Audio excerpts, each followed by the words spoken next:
yn adran y Cobiau Cymreig, y dosbarth i'r cywion beiniw sydd yn cael ei beirniadu am habell y cyffylau, ac Arwyn Jones, brydfa Glanfyrnwy, sydd yn cadw cwmni i fan hyn ar enillydd y fan hyn. Dafydd Jones, brydfa Frongoi, Fronarth,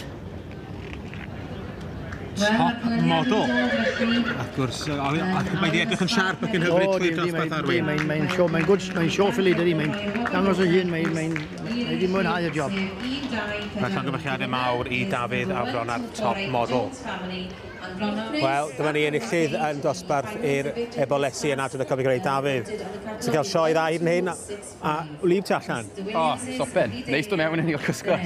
Sgynnych chi rhywbeth arall yma'n dangos heddiw? Na, dim ond y swglen na i fi. O, so ymlaen at y bencampwriaeth? Ie, wyth o'n o. Pob lwc beth bynnag. Diolch fawr. Will the sixth race going to the Arthur Instead and Arthur Lodys on. Llongwarchiadau mawr i chi ar eich cynheiriad yma heddiw. So to recap, ladies and gentlemen, if you want to mark your catalogue, the first was 1248, second 1258, third 1230, fourth 1265, fifth 1231, and sixth 1224.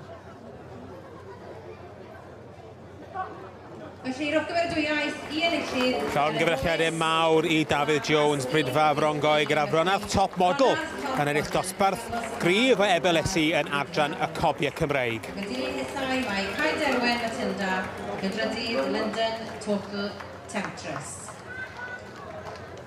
Byddwn ni'n symud ymlaen.